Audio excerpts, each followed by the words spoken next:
E aí, rapaziada, garotada, nós apresentamos agora, neste encontro, nesta aula, neste momento, Visconde Toné e a obra-prima do regionalismo, da prosa regionalista brasileira, Inocência. Toné era filho de família tradicional, aristocrático, bem situado, de formação europeia. O pai era europeu, Félix Toné, veio para o Brasil para a criação da Escola Nacional de Belas Artes. O tio Aimé Toné, pintor, participou da expedição Langsdorff pelo interior do Brasil para retratar o interior do Brasil, uma longa viagem que foi até o interior do Pará. E o Visconde, o Visconde Toné, o autor de Inocência, formação europeia, um homem bem adiante do tempo, amigo da família imperial, amigo pessoal de Dom Pedro II, amigo de Machado de Assis, um dos principais nomes do Brasil do Segundo Reinado e início da República. Tranquilo, meninos?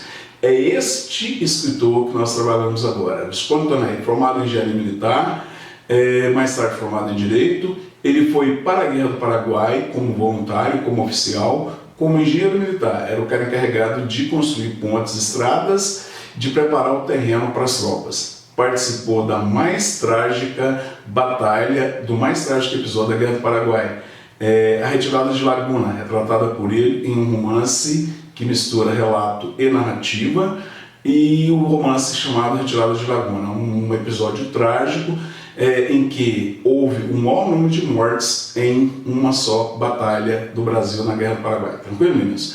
Ele conheceu o Mato Grosso, ele conheceu a região, conheceu o estado, e como ele tinha uma formação técnica em geologia, geografia, química, biologia, então é claro que ele vai dar um retrato mais documental, um retrato mais realista da paisagem, mas destacando a sua beleza, levando para o leitor que estava no Rio de Janeiro a beleza da paisagem do Cerrado, do Pantanal, de Minas, do Triângulo e do Mato Grosso, hoje Mato Grosso do Sul e Mato Grosso também, tranquilos? Então é este autor, é esta a preocupação documental de levar para o leitor a verossimilhança da paisagem que nós apresentamos agora numa história típica do romantismo, uma história de amor com um final trágico. Cirino conhece Inocência, ela está noiva de outro, e obviamente que é um amor de acordo com os valores da burguesia, o moralismo burguês, um amor impossível, e tem um desfecho trágico que nós veremos no final desse encontro. Tranquilo, meninos? Então vamos lá trabalhar com vocês paisagens, personagens, o tipo sertanejo, costumes em passagens de Inocência para justificar o fato de que se trata da principal obra do regionalismo brasileiro. Ok? Vamos lá então, meninos. O romance Inocência segue o fluxo típico da narrativa tradicional. A apresentação da paisagem, a apresentação dos personagens, do conflito, complicação, clímax e desfecho. Então nós temos com vocês aqui agora, no primeiro trecho, a leitura da apresentação da paisagem logo na abertura do romance, certo? Então vocês verão aí essa paisagem de transição do Triângulo Mineiro para o Mato Grosso do Sul, para o Mato Grosso, hoje na época só o Mato Grosso, a questão do Cerrado, a entrada no Pantanal, pelo olhar do jovem Cirino, um jovem médico, um jovem prático, que está na direção da casa do seu Pereira, o seu João Pereira, o pai da menina Inocência, certo? É o jovem médico que está procurando o fazendeiro mineiro que foi para o Mato Grosso, e lá ele vai se instalar e cuidar dos doentes da região durante um determinado período. Isso era comum na época. Então nós temos aqui, na abertura do livro, no olhar de Cirino, a descrição da paisagem, a descrição documental do Cerrado e a entrada do Pantanal. Vamos lá, meninos, a elas. Olha aqui, garotada, nós trabalharemos primeiro a paisagem de Inocência, o caráter realista na descrição da paisagem. Então nós temos aqui, no início de Inocência, a descrição da paisagem, apresentada no Visconde Toné, e vamos lá então a leitura. Lembrando que ele era engenheiro militar, que ele esteve na região durante a Guerra do Paraguai, portanto nada mais natural que essa descrição do belo, da paisagem bela, mas uma descrição realista, é belo porque é belo, certo? Vamos lá então, meninos. Corta extensa e quase despovoada zona da parte sul-oriental da vastíssima província de Mato Grosso, a estrada aqui, da Vila de Santana do Paranaíba, vai ter ao sítio abandonado de Camapuã. Desde aquela povoação assente próximo ao vértice do ângulo em que confiam os territórios São Paulo, Minas, Goiás e Mato Grosso, até ao rio Sucuriú, o Triângulo Mineiro, afluente do majestoso Paraná, isto é, no desenvolvimento de muitas dezenas de léguas, anda-se comodamente de habitação em habitação, mais ou menos chegadas umas às outras, rareiam, porém, depois as casas mais Caminhou-se largas horas, dias inteiros, sem se ver morada, nem gente, até o retiro de João Pereira, guarda avançada daquelas solidões, homem chão, gentil e hospitaleiro, que acolhe com carinho o viajante desses alongados pântanos, oferece-lhe momentâneo agasalho e o provê da matalotagem, da matura, da comida, precisa para alcançar os campos de Miranda e Pequiri, ou da Vacaria e Nioaque, no Baixo Paraguai. Observe um caráter documental, o registro documental, o registro da região, da paisagem, dos costumes, da pouca habitação, da pouca densidade, da pequena densidade demográfica, característica do Brasil central da época. Ali começa o sertão chamado Bruto, ali na casa do João Pereira, que é o pai da menina, o pai de Inocência. Pousos sucedem a pouso e nenhum teto habitado em ruínas. Nenhuma palhoça ou tapera dá abrigo ao caminhante contra a frialdade das noites, contra o temporal que ameaça ou a chuva que está caindo. Por toda parte, a calma da campina não arroteada. Por toda parte, a vegetação virgem, como quando aí surgiu pela vez primeira. A estrada que atravessa essas regiões incultas desenrola-se à maneira de alvejante faixa, aberta aqui na areia, elemento dominante na composição de todo aquele solo, fertilizado, aliás, por um sem número de límpidos e borbulhantes regatos, ribeirões e rios, cujos contingentes são outros tantos tributários do claro e fundo Paraná, ou na contravertente do correntoso Paraguai. Essa areia solta e um tanto grossa tem cor uniforme que reverbera com intensidade os raios do sol, quando nela batem de chapa. Em alguns pontos é tão fofa e movediça que os animais das tropas viajeiras arquejam de cansaço ao vencerem aquele terreno incerto, que eles forjam de sob os cascos e onde se enterram até meia canela. Se parece sempre igual o aspecto do caminho, em compensação muito variadas se mostram as paisagens em torno. Visconde Toné, Inocência. Observe o caráter documental, ele é engenheiro militar, consultor de ponte e estradas, estudioso de geologia e geografia. Então nós temos aqui a apresentação do Mato Grosso, de Minas e Mato Grosso, do Cerrado, do Pantanal, uma paisagem extremamente bela, apresentada ao leitor que está no Rio de Janeiro, no romance Inocência. Apresentada a paisagem, vocês viram que a paisagem é descrita, apresentada de maneira bem elogiosa, é claro, a tradução das paisagens mais bonitas do mundo, o Cerrado, o Pantanal, é uma paisagem reconhecida no mundo todo, então é óbvio que ela é bonita. Mas o autor procurou dar a ela um detalhismo bem realista, um detalhismo bem técnico de acordo com a sua formação como engenheiro militar. A idealização aí, no caso, confere com a realidade, certo? A paisagem realmente é bela. Apresentada a paisagem, nós temos a apresentação dos personagens. Primeiro o espaço, depois os personagens, depois o conflito. Então nós temos agora na sequência o jovem Cirino, um médico prático, que fez o curso de farmácia em Ouro Preto, depois abandonou a cidade e durante um tempo andando pelo interior de Minas, pelo sertão mineiro, acabou reconhecido como um médico prático, certo? Usando o aprendizado dele na faculdade com a suposta sabedoria popular, a suposta medicina popular, ele acabou se tornando um médico reconhecido no sertão de Minas. Agora nós vamos encontrá-lo dirigindo-se à fazenda do seu João Pereira, um mineiro viúvo que mudou para o Mato Grosso com a filha Inocência. Tranquilos? Então apresentamos a vocês agora o jovem bonito, o jovem inteligente, o jovem cavalheiro, o jovem simpático, o jovem Cirino, protagonista da obra.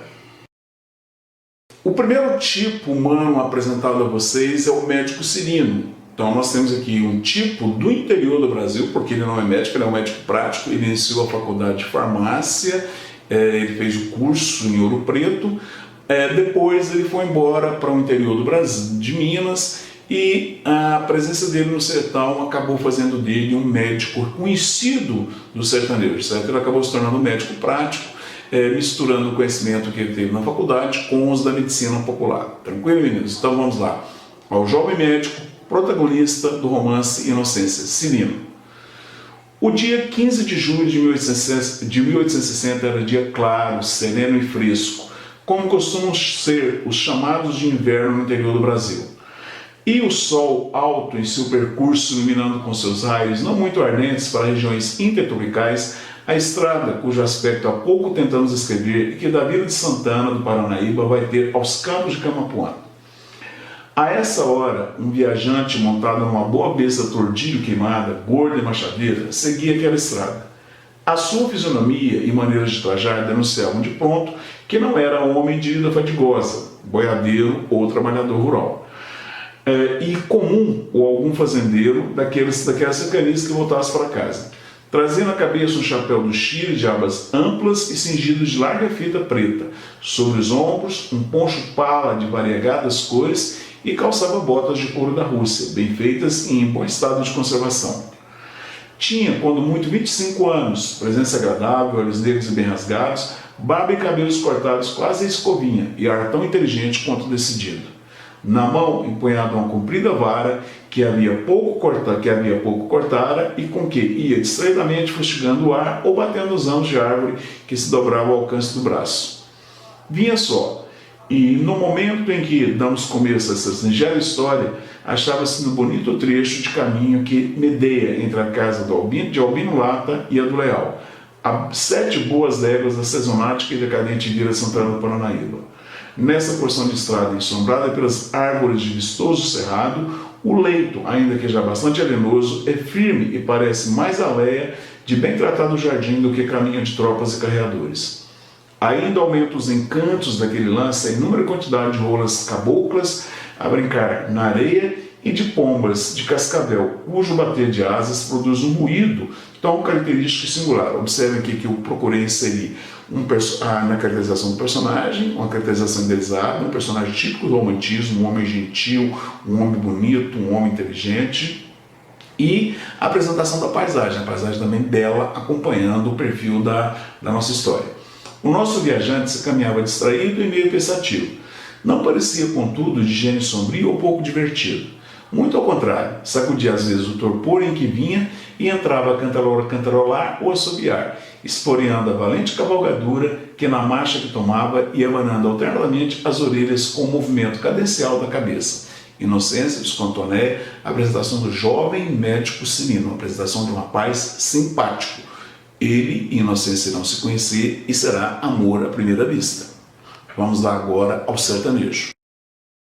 A narrativa romântica, a narrativa de folhetim, segue um esquema tradicional bem delineado. Paisagem, espaço, personagens. Então nós tivemos aí anteriormente a apresentação do protagonista, que é o Cirino.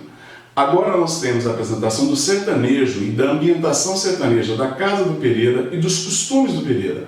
Então no próximo fragmento nós veremos a apresentação do sertanejo, o Pereira, o pai de Inocência, o mineiro que mudou para o Mato Grosso, e a maneira dele pensar, a maneira dele ver o mundo, especificamente direcionada, voltada à questão da mulher. Então, claro, nós temos aí uma postura conservadora, uma postura bem reacionária em relação à mulher, uma postura bem atrasada, mas é a maneira do interior do Brasil, é a maneira do século XIX ver o sexo feminino, certo?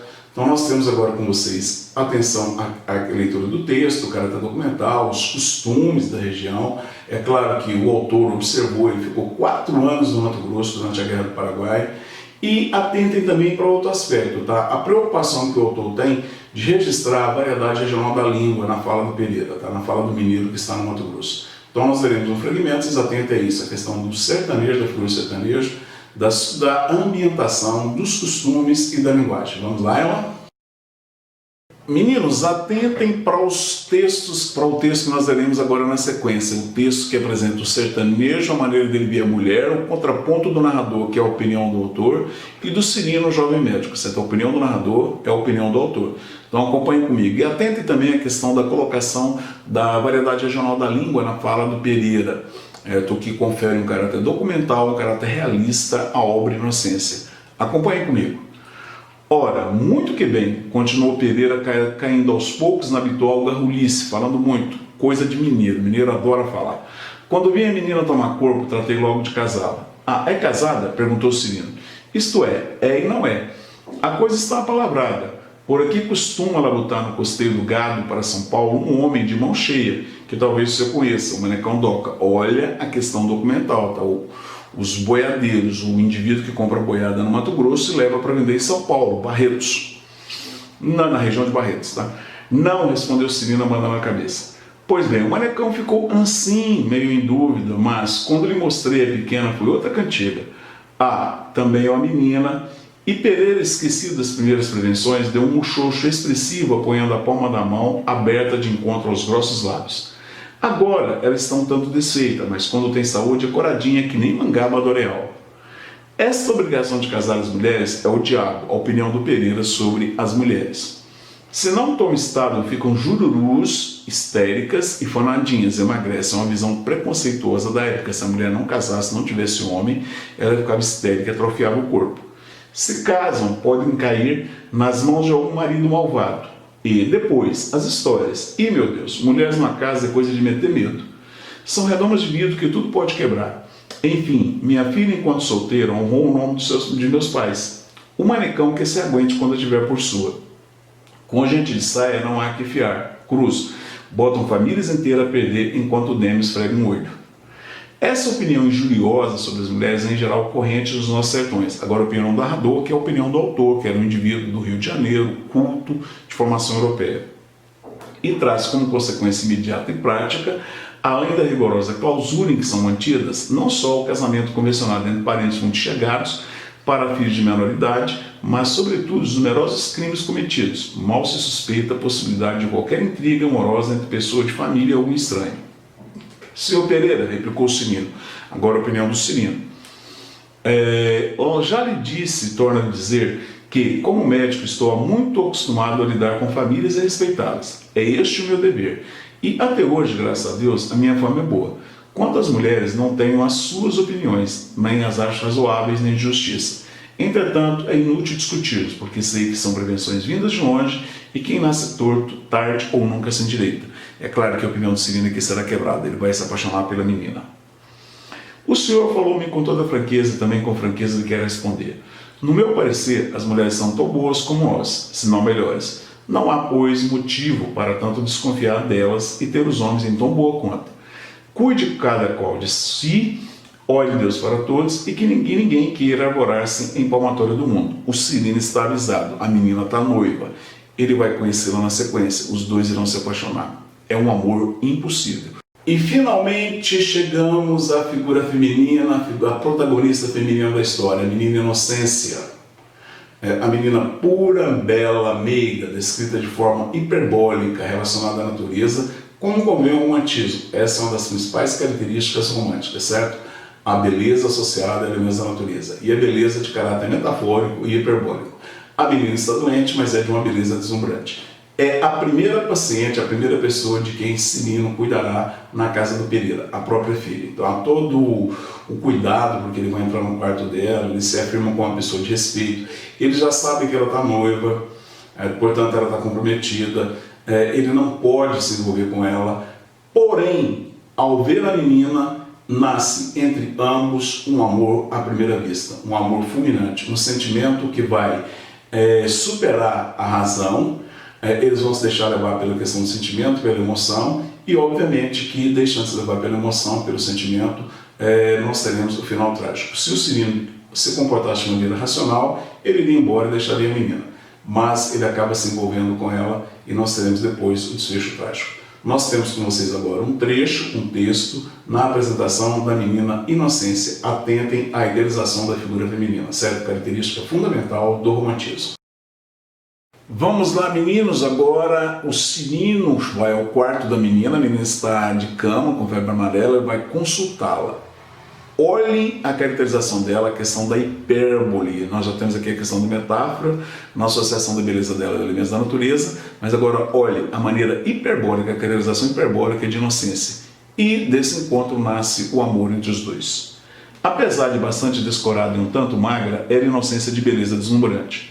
Está aqui o doutor, disse-lhe Pereira, o pai, que vem curar-te de vez. Boas noites, dona, saudou Cirino. Tímida voz murmurou uma resposta, ao passo que o jovem, no seu papel de médico, se sentava no escabelo junto à cama e tomava o pulso à doente. Caía então luz de chapa sobre ela, iluminando-lhe o rosto, parte do colo e da cabeça, coberta por um lenço vermelho atado por trás da nuca. De seu rosto irradiava a singela expressão de encantadora ingenuidade, realçada pela meiguice do olhar sereno que a custo parecia coar por entre os cílios sedosos, a franjar-lhe as pálpebras e compridos a ponto de projetarem sombras nas mimosas faces. Era um nariz fino, um bocadinho arqueado, a boca pequena e o queixo admiravelmente torneado.